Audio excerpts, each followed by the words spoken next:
सभी प्यारे छात्रों का एक बार फिर से स्वागत है और प्रश्नावली 3.1 में आगे बढ़ते हुए अब हम प्रश्न क्रमांक 3 का ये चौथा क्वेश्चन हल करना सीखेंगे। तो इसमें हमें दो समीकरण दिए रहते हैं और हमें सबसे पहले इन दोनों समीकरणों की तुलना व्यापक समीकरण से करनी होती है। व्यापक समीकरण क्या होते हैं, ये देखो, ये व्यापक समीकरण कहलाते हैं। a1 x धन b1 बाई धन c1 बराबर 0 और a2 x धन b2 बाई धन c2 बराबर 0। तो व्यापक समीकरण से तुलना करने से हमें क्या फायदा होता है, यहाँ से हम a1 b1 और c1 और a2 b2 c2 के मान निकाल लेते हैं। उसके बाद हम उनके अनुपात निकाल के पता कर सकते हैं कि युग्म संगत है या फिर असंगत है। बड़े ध्यान से समझना, एक एक चीज अच्छे से समझ में आएगी। सबसे पहली बात तो जो हमें समीकरण दिए गए हैं उनको हम लिखेंगे। तो हम यहाँ पे लिखते हैं दिए गए समीकरण युग्म, और जो समीकरण दिए गए हैं उनको भी हम ज्यों का त्यों लिख लेते हैं। लेकिन हम इन्हें समीकरण 1 और 2 नहीं बना सकते। क्यों नहीं बना सकते?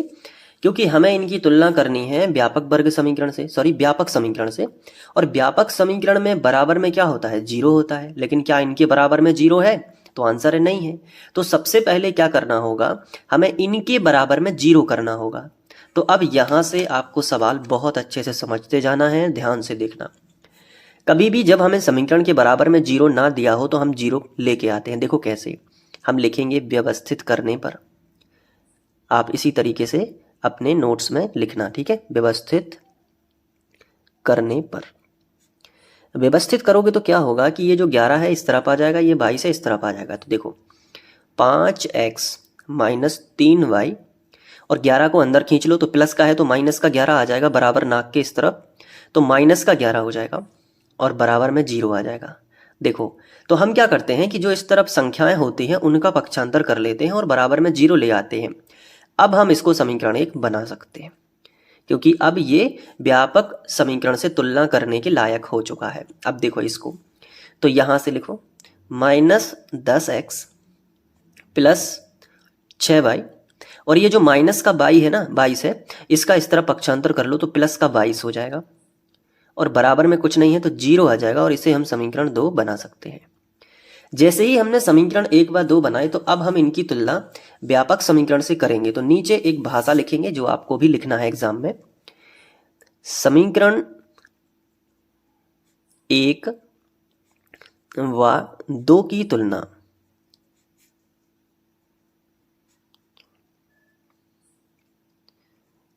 व्यापक समीकरण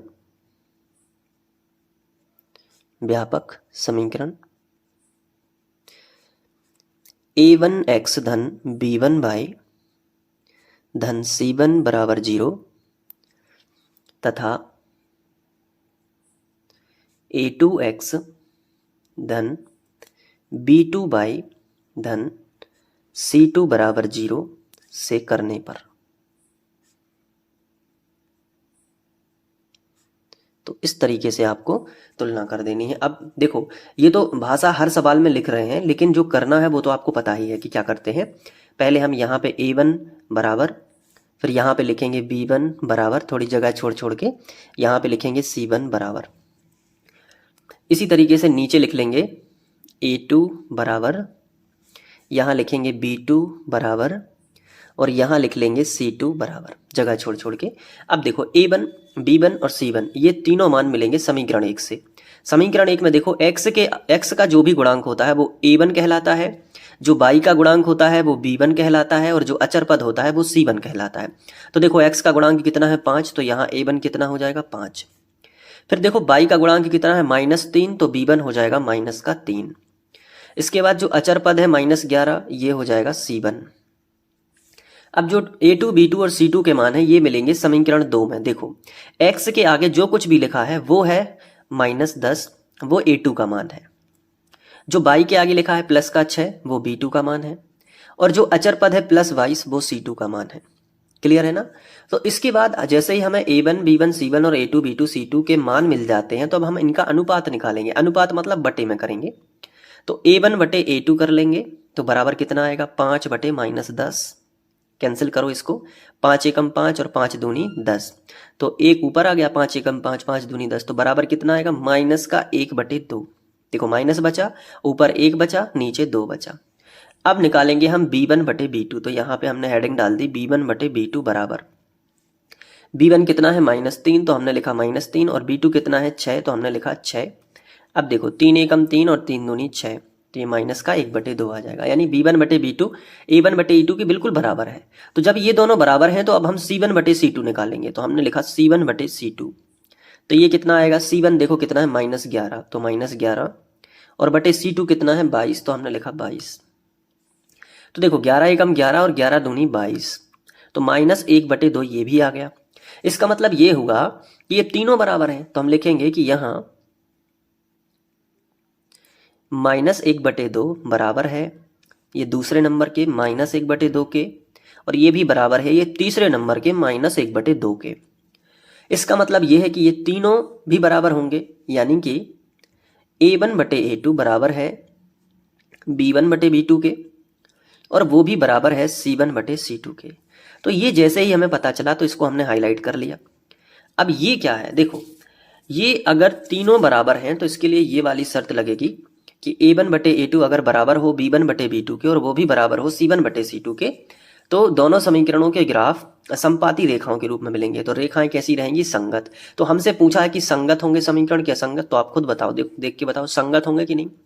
तो ये तीन चीजें याद रख लो, अगर a1 बटे a2 बराबर नहीं हो b1 बटे b2 के तो संगत रेखाएं होंगी, और अद्वितीय हल होगा और ग्राफ ऐसा बनेगा प्रतिच्छेदी रेखाओं वाला।